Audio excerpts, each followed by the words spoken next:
Mothers are the queens of the castle, but let's be real, it's not all ball gowns and glass slippers. On this podcast, we're giving you a peek behind the throne at the privilege and responsibility of wearing the crown. My name is Helen Hope Kimbrough, and I'm a proud wife and mom of 2 adult sons. And I'm Charlita Hatch, a proud wife, married to my high school sweetheart, and a proud mom to 2 little ones. Get ready as we share jewels with each other and you around all things connected to motherhood. Well, welcome everyone. We are so excited and delighted to have you here. I know I forwarded Charlita like the show notes for today, but I just know I'm gonna have to just go with what I go with because I like to prep and she just likes to roll and like go the through flow. And just the flow. Yes. So you do what I'm you do. a rapper, but I'm still a gorilla. You understand? So fantastic. Love it, love it. And so we really wanted to do a live podcast to really just thank you, everyone for just being supportive of Behind the Throne podcast. This is it season 5? Yes, it is season 5. Season 5, yeah. Yes. Season 5. And we are just so grateful for all the support that we've had. We also want to thank BraveWorks. I don't know how many of you know about BraveWorks, but the name used to be long ago Fashion and Compassion. So for those who've been in Charlotte like a minute, you're like, oh yeah, I know about it. So they ended up changing their name and doing a rebrand. And so now they are BraveWorks. Thank you to BraveWorks and Charlotte for hosting our live podcast event. BraveWorks' mission is to empower women and families overcoming trauma and injustice, bridging the gap from pain to purpose. 100% of the proceeds of handcrafted items you purchase at BraveWorks go back to the women and families they serve. We wanted to highlight a social impact organization dedicated to women's initiatives, so we're grateful for hosting this live Behind the Throne podcast recording. Learn more at braveworks.org. And we're also grateful because we have some of our guests in the audience who were on our podcast. Dr. Marla Freeman Kwaku, she was on the episode for Black Maternal Health. Chris L., certified doula. She was on the episode for birth and postpartum. Kristen Stegall, our podcast producer, amplifying your voice. And also when we dissected the election, she was on that episode as well, providing a different voice. Linda Lockman Brooks is here in the building. Dr. Monique Perry Graves, and we actually ended up speaking on processing grief. And so that's a great 2 episodes. We did a 2-part episode with them. And then Jamila Green on Voting Matters, because she does a lot of work with the YWCA around voting. So we felt it was necessary for her to just share that in terms of being, trying to amplify that voice for younger voters as well, and doing some work at Johnson C. Smith. Charlita's son has been on there. Yes. My sons have been on there. Our husbands, and also my mother has been on there as well. So I would say it's a family affair. It is too. definitely a family affair. Yep. So we're excited. So with all that's going on in the world, this is going to be our topic. Are you a woman who steps into your power or gives your power away? Ooh. Yes. We wanted this to be like a punch, like a compelling topic and how you think about it or sense it. So I'll read it again. With all that's going on in the world, are you a woman who steps into your power or gives your power away? And so while you process that just a little bit, I wanted Charlita to go ahead and provide just what she's working on. And I feel like she's one of those women who I admire, even though, we're, a generation apart. I learned so much from you, and your support, is generous and kind and loving. I know. We're not going to cry, though. We're not going to Please cry. don't. But I wanted you to kind of share and reflect on that as well. So I think the first thing is let's talk about power, right? Because power comes in so many different forms. one thing that we think about is people can weaponize power. People can use information as power, right? People can use your femininity as power, right? You could use your position as power. And so when you're thinking about, do you step into it or do you step out of it? There's also, it is complicated because there could be some ways that you lean into it, depending on it. Like as a mother, you probably really own that power and trump card that you can give. But there could be time where maybe you have information and you're like, this is my power and I'm not going to share it because if I give it away, then I'm not this or I'm not that, or you may interact with folks that way. I am someone, as y'all know, I'm leaning all the way into it. I am really big on dismantling systems and stereotypes, and anything that someone says that I cannot do, I am about to show you how I can do it. That is how I became president of the Junior League of Charlotte. I was like, oh, okay, let me figure out how to navigate this. And so right now, when you think about what's going on in our country, I think we've all had our different feelings and different sentiments. The thing that I would say is I think I was a bit naive. I'm not sure I fully understood how much power the president had or how much you could give it away if you're afraid to check it. And so I'm just looking at everything and I'm just like, is this possible? Are we in the Twilight Zone? Are we in America? Do other countries look at us and think we're a third world country? Like we think we are the center of the universe, but everybody else is like, ooh, we would never want to go there. And so you're wrestling with all of this and you start to think about our babies. And however you're touching kids, whether you have kids or cousins or nephews, nieces, it's like, is it possible that they could live in a regressive society than what we have? Like, I have a 4-year-old who turned 4 on Saturday. Happy birthday, Amelia. And she has less rights than I had. Right now, as a woman, it is like insane to me. And so then I started to, as many of you know, I'm getting my doctorate and been studying urban education, and because of my children's books and just some of my passions as it relates to like education and the Black boy experience, I've kind of toed the line of whether or not I wanted to run for school board for years. And now I think about where we are in Charlotte, and Charlotte being, the 14th largest city in the country, believe it or not. We are the 18th largest school district in the country, and we have set so many precedents across the country. There are many cities that look to Charlotte to see what we're doing and look for our advice. And in education, North Carolina has set cases. We are all familiar with Swan versus Charlotte-Mecklenburg schools. Yep. There's also a case that's been going on for 30 years, the Leandro case, about how do you get funding throughout the districts equitably. And so I just feel really strongly right now that there are going to be so many critical decisions that are made for our kids in school right now under this administration, and we have got to step into our power as Black women, as mothers, as community leaders, because we have looked around, and I know we're mainly all part of the 92%, but as this stuff starts to trickle down to the local level, it's like we have to protect it at all costs. And so that is why I have decided to run for the school board here in Charlotte.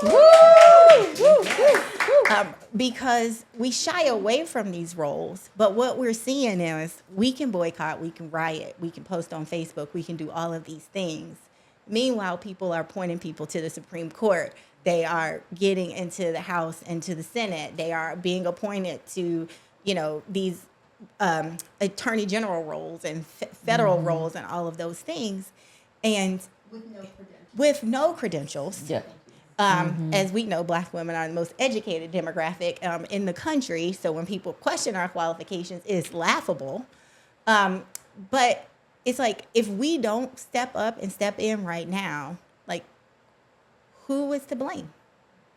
And so I think when you think about power, that's where I was talking about the positional power, is how do we do this unapologetically. Like, we deserve to be here. We deserve in this community to have our voices heard, to have our rights represented. We have many people talking about the people that are representing us don't reflect our values. Is that true? And if that's not true, then who are the people that reflect our values? So that is one example of where I would say I would lean into that. But I think you always have done that. I mean, I know you're doing it for the school board right now, or have your eyes set on that. But I think as a person, I think that's just who you are anyway. So one thing that I feel very, we all, probably have some faith-based here. And, knowing that we're called to do more than ourselves. And I've always felt like our civil rights, our version of civil rights fighting, for me, was always in corporate America. Like, this is my fight, right? I am here to break the glass ceilings. I am here to pull other people up. It is not a badge of honor to be the only. If you leave the space as the only, then, you haven't done what your job is not done. And so I think as that activist point of view, it's like, what is our responsibility in the seat for the next generation? And for me, it's whatever space I'm in. Yep.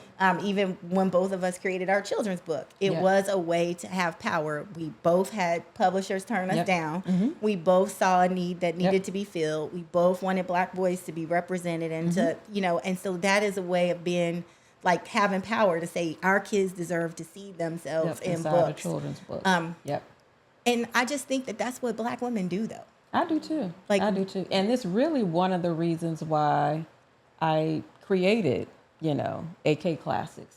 AK standing for Austin and Avery Kimbrough, so my son's initials, because I did not want there to be an opportunity where, your kids could aspire to do so many different things. And I have the excuse, well, I don't know, I don't know how they're going to figure that out.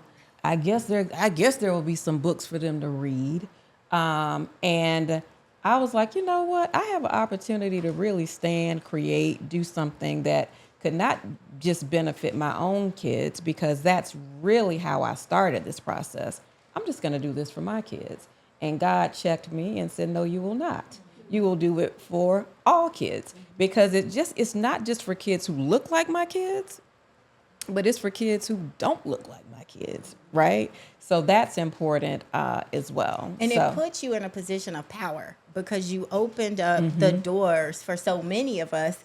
And I always tell people about the core moment where I was like all nervous to call Helen and pitch my idea to her. She was like, girl, you okay? You went to Hampton. You good? I got you. But that's the power of the sisterhood, right? With that. But I do think that, going back to the power of Black women, we are never just thinking about ourselves. No, we're always thinking about other people. And when you think about what we have, the power that we have within us, I would argue, and I'm definitely preaching to myself, the issue is that we don't take that power for our own agency. And how do we protect ourselves and our mental health and our emotions, and make sure that, I could sit here and allow disrespect happen to me. But if you try to do that to Siobhan, I'm ready to fight. Right? But it's like, but if it happens to me, I don't stand up for myself the way I would for others. And so in some ways, that is a way of giving away your power. Yeah. Because I was going to say, for me, in terms of giving away your power, I don't think I give away my power, but I do have to process what that looks like. So I may, again, Linda knows, I may retreat because I need process time. I need to think about this. I'm just not going to come out and just blow the door down. I'm like, what?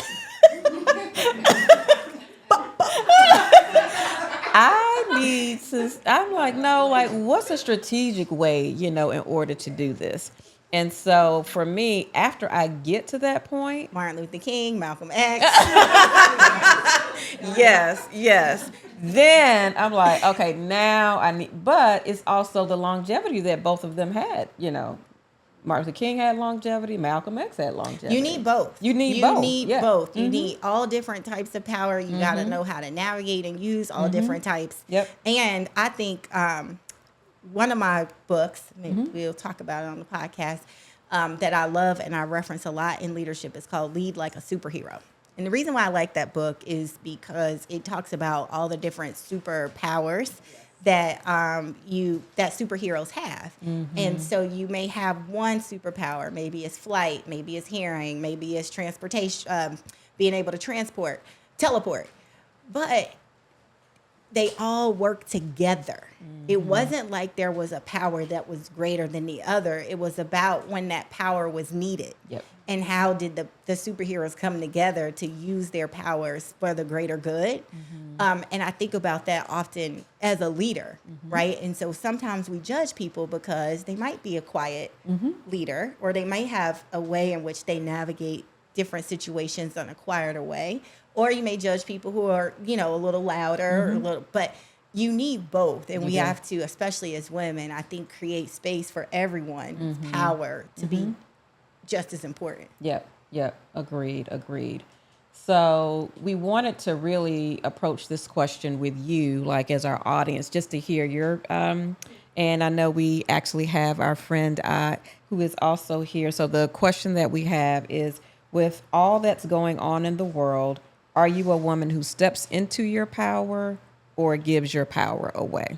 One thing I struggle with, just as someone, I'm sure like many of y'all have like 700 different hats, where you are oftentimes like asserting your power, asserting yourself. When do you, as a Black woman, as a person with many hats, take a moment and be like, you know what, this is when I'm going to put my power in a box for a second, because I have to take care of myself, because I'm constantly giving of my power, of myself. Where's the balance there when you're always the go-to, because they know you're able to activate, elevate, I think that's why they put us in the roles, because they know that we can do those things. Yeah. The one thing I would say, and I don't have the answer, but I often tell my husband, I'm like, if somebody else has it, I'm not fighting to do it.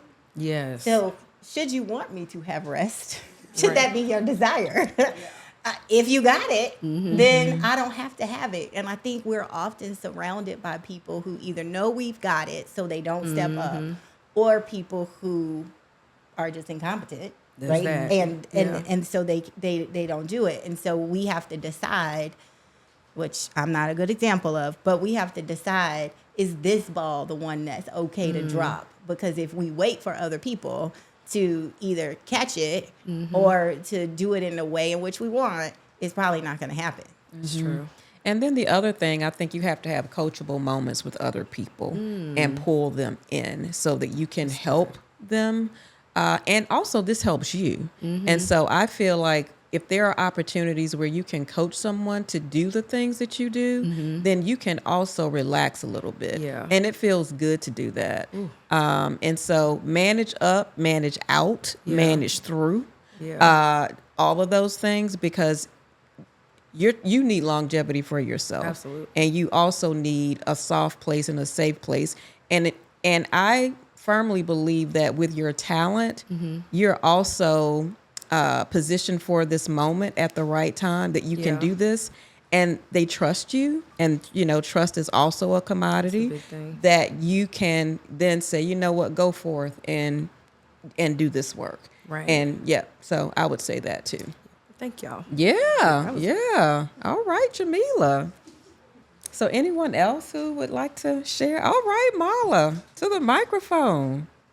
I'm listening to you and I'm thinking of, what is the definition of stepping into your power when you feel like you're always who you are, and maybe that appears to other people that you're always in power, or maybe you are always in power, or maybe you're not in power, but I don't ever feel like I'm stepping in and out of anything. I just feel like I am. So I need a definition of what it means for everyone else to feel like, is it like a conscious thing that you do where you're like, okay, now I'm going to become this person that does these things, or is this type, or are you always that type? Yeah. Some people are just power people. Yeah. And I'm not saying I'm one of those people. I'm just saying that maybe I'm just not conscious that. Let me ask you back a question. Did you always feel this way? Would your 25-year-old self say that? Probably not. I think a lot of us, as we're coming along in our careers, education, et cetera, probably have a lot of imposter syndrome. And I think there's a certain time in your life/career where you realize that that's not a thing anymore. So maybe that's the definition of stepping into your power. But I definitely feel differently as I'm now in menopause / have come to a lot of realizations in my life that I'm probably perceived as being more powerful or different than I have been in the past. And maybe that's the definition. I don't know. And I would say power, the definition of power, which is why I started with that, is probably different for everybody of like how you define power. Because it could be positional, it could be information, it could be, you know, your femininity, it could be your job, it could, you know, all of those things. I would say I do think there are core moments where you shift and start to know your value and what you bring to the table. And you kind of sometimes get like a posture of like, you know, what they gonna do, fire me? You know? And then because you know what you have to offer, you get to a point where you're like, well, I can get another job, right? And so, but that to me is more positional. You know, some of the things that I feel like I navigate through often is the information and social capital power. I do think that people leverage that in different ways, not necessarily in our circle, in our community, but we probably know people who don't want to give you their referral or may know information or know how to navigate certain situations, but they want you to ask them. They're not going to just volunteer it. I think information as power and social capital is definitely something that I've probably seen people have over the last year and a half. And as a giver, I am like always willing to share. And I think people probably see that as power, like, oh, I can connect you to this person, that person. But to me, that's just like normal behavior. But then now that I've encountered other people who kind of gatekeep, I'm like, oh. So that's a form of power, I think, too. Yep. And to answer your question too, Mala, for me, like, I am different from my 25-year-old self than I am, you know, in my 50s, right? And so a little more reserved, a little more observant, a little more of trying to figure things out because life is coming at you quick and some of these things you've never seen before. But then the more you see, it's just kind of like, okay, I've seen this before. I know this game plan. I know what this looks like. Now I'm just kind of like, you know what? I'm walking all the way in. And it's why I think I'm a creative. It's why I feel like I'm in community the way that I am, because I also see people every day who don't necessarily know how to tap into their power or tap into their voice. And it's already there, but it's like pulling it out. And so I feel, you know, when you say position, I feel like with age that comes too. One thing that came to mind when you said that is I was working with a family at a school, and I was doing some observations, and the board did not reflect the demographics of the school. And the board very much was like, had this energy of, you should be glad your kids are in school. You should be glad they're getting food. Who are you to want to know why the roof isn't fixed? You should just be glad they're here. They didn't say that, but that was kind of like their energy. And so really was trying to push this parent to like go speak out at a board meeting. And she said, they're just going to think I'm ghetto. And like being able to like pour into her, but more of like, that was like, she had the power, she had the voice, she was the leader of the PTA at the school, like super involved, called different companies to try to get donate. Like, I thought I was an engaged parent till I met her. She was calling companies to get the roof fixed and getting them to donate and invest into it because she wanted it done. She was partnering with alarm systems to just get new security, like completely just engaged. But she thought she was ghetto. She thought they were going to think that she was ghetto. And so I think that made me think about it. It's like, you've got it all in you. Yeah, it's there. But sometimes the perception, especially as women, we worried about what other people are going to think. Yep. Should we go and execute on our power? And then we don't do it. But when we do. That part. It's a force when we do. So adjust the crown. And don't blast them. Ooh, your crown messed up, girl. I know. Yep, adjust the crown. So, no, that was a good question. A couple of things come to mind when you mentioned your remembering your 25-year-old self or 21-year-old self. Growing up, and I don't know what to attribute it to, maybe because I'm introverted, but I never asserted myself. And I had a awful freshman year roommate experience. And my mom said, Valeda, you need to sign up for assertiveness training. Stand up for yourself. Part of it I attributed to I have a lot of extroverted friends and sister who always were there protecting me and standing up for me and making things happen. So I didn't, I guess, develop those muscles. So I did sign up for an assertiveness training class, kind of a support group, where my perception of being assertive was being aggressive. And I learned the distinction between being aggressive and asserting yourself. And I'll also add that working in the philanthropic realm, we oftentimes define power as the ability to make decisions. And so I think about it through that lens. And we also learned about some principles in philanthropy, encouraging more institutions and more funders to embrace them. It's power moves, and it's about building power, supporting others to lean into their own power, to recognize their power. It's wielding power when you got the power to clear a path and make things happen to benefit others or even yourself, to wield that power. And then the other is to share power, which I think the example Charlita mentioned about providing information to other people so that they can have the power to make changes and make decisions. So I think about how when we own our power, we can wield it, we can share it, and we can build it in our community. I love that. So those are my thoughts on power. No, And I think that, like in the example that you were given, it's like that is also how we affect change. And so as you like navigating through different systems at work or out in the community, you do notice who has the decision making or buying power.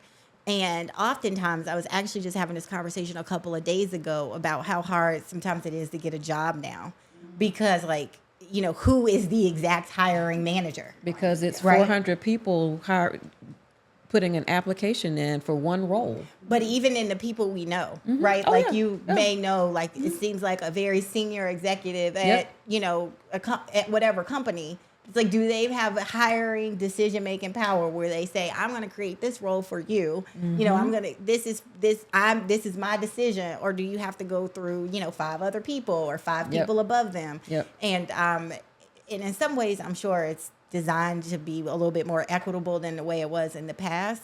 But it is very interesting to think about how we navigate and kind of continue to push forward so that we are in decision-making power, so that we can disrupt, determine where money goes, determine the diversity of the team, determine the culture of how things are, and like all of those things. Yeah. But the other thing that I want to say that Valeda shared was the fact that you went and got the tools and resources that you needed. Because again, we don't always have the answers. And sometimes there is support that we may need that we may just have to work on a skill set.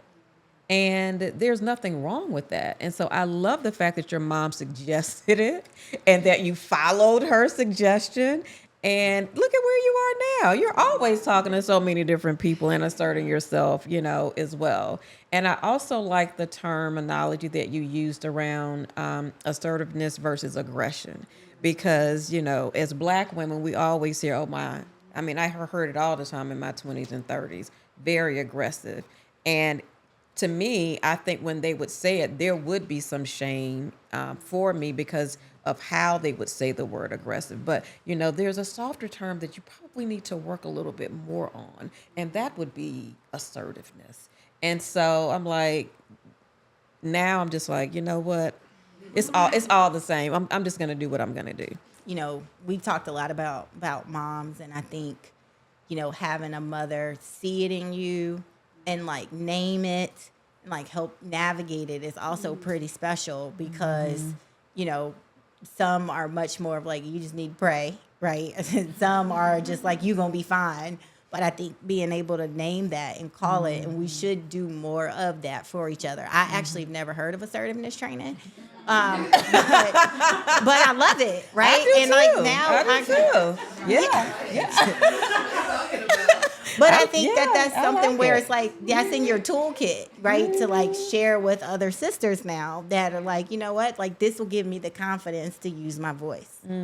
Yep. So I love the foundation of the idea that power looks different, and that people harness power differently, and what looks like power to some people might look like weakness to another.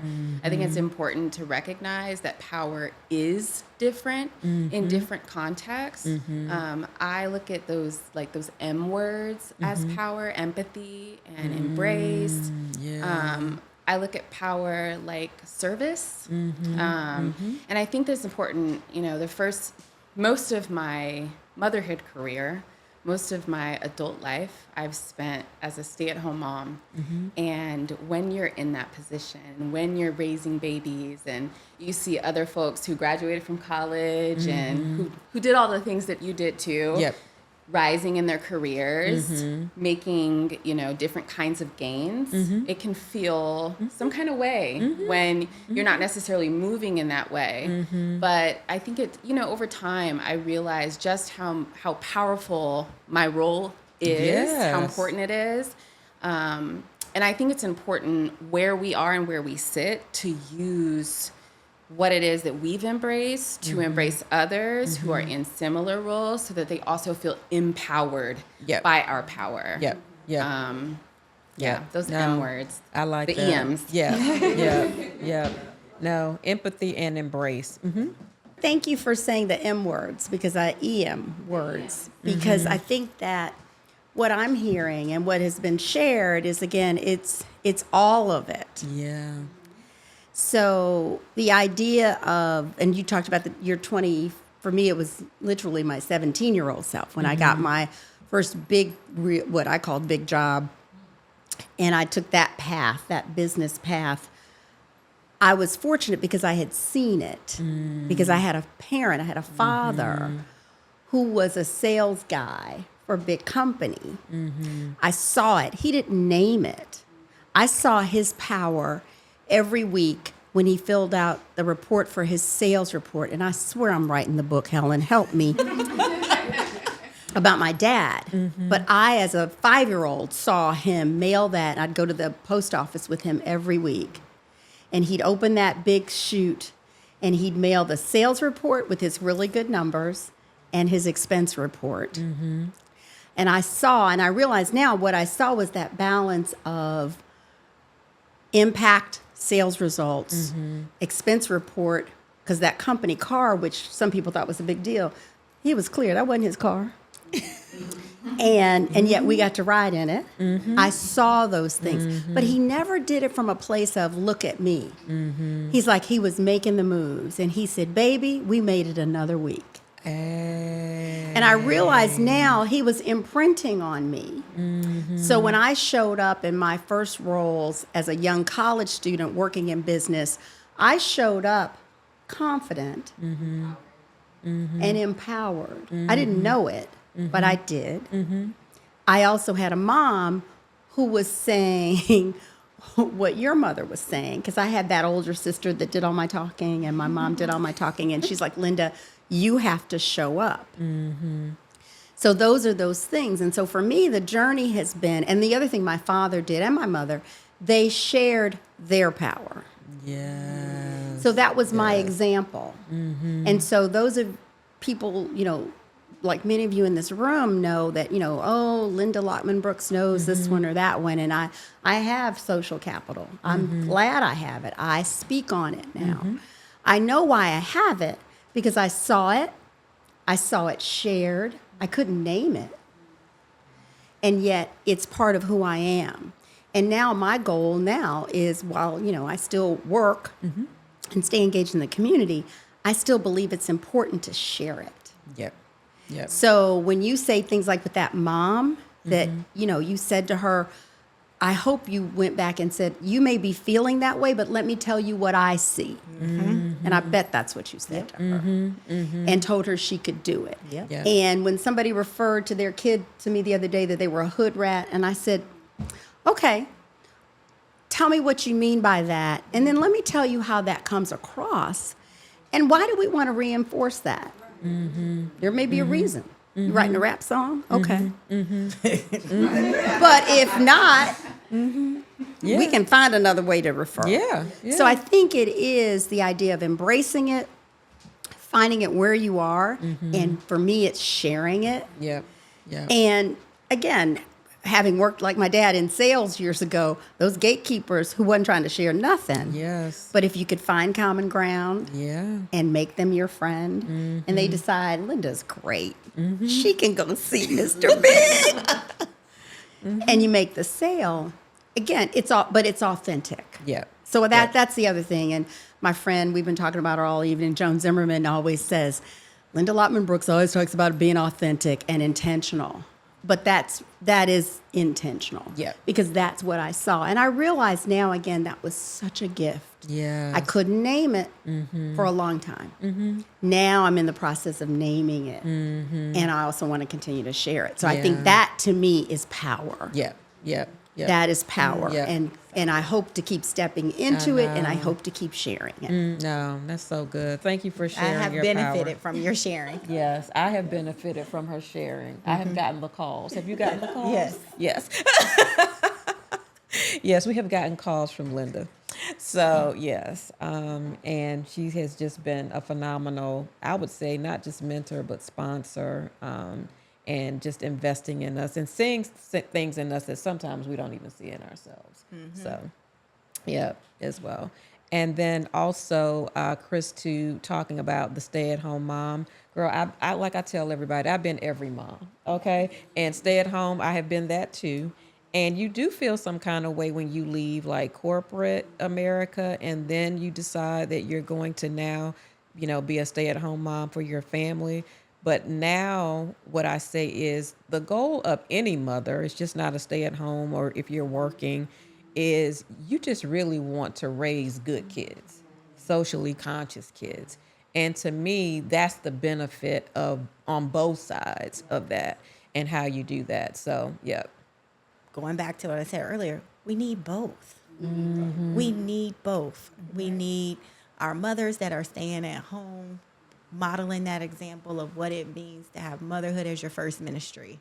We need mothers that are working outside of the home, kind of modeling that women can do different types of things. And I think we need both. And I do feel like there is sometimes a judgment that we do against other women who make different choices.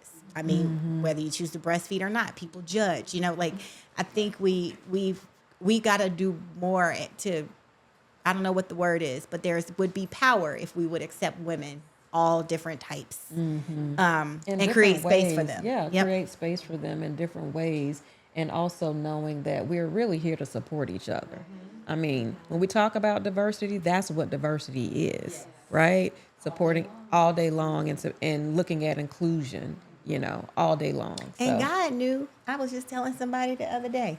I'm like, He made man and was like, Lord Jesus. He needs Lord help. Jesus. He needs help. He needs help because this thing right here is not going to get it done. And so He created us. And He knew that we were going to be the answer to get the stuff done. Yep, absolutely. I mean, that was great, Charlita. I loved it. This I was know, so special. so I feel so good. honored and loved that y'all thought enough of us, that you actually listened to what we're talking about, and see the value in it. And we really appreciate y'all for taking the time, not just now, but for the last 5 seasons, and investing in us. So I'm just overwhelmed with joy. Me too. And we know that many of you follow us on social media. If you don't, we would love for you to. So our Instagram is Behind the Throne 04. We're also on YouTube as well, Spotify and Apple. So you can look there and follow us. And then we share some things, respectively on LinkedIn too, around the podcast, but more professionally as well. So thank you again for just investing your time in us, supporting us, cheering us on because we need it, being guests when we The call. text messages, Yes, when you listen. and even just shining a light, for us as well. So we really appreciate it. And so that ends our podcast. And so do you want to close us out? Because you always do. I do. So thank you all. I will give you a challenge to look for another woman that you see that is exhibiting her power and affirm her. And then another woman that you see has power that needs a little bit of inspiration.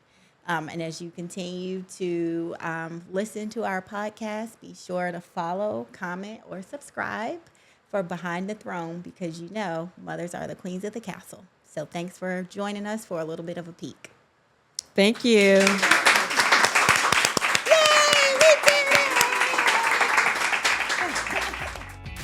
Thank you for listening to the Behind the Throne podcast. Be sure to subscribe to our channel and comment below with your feedback. Check out future episodes from us as we discuss motherhood from babies to adults.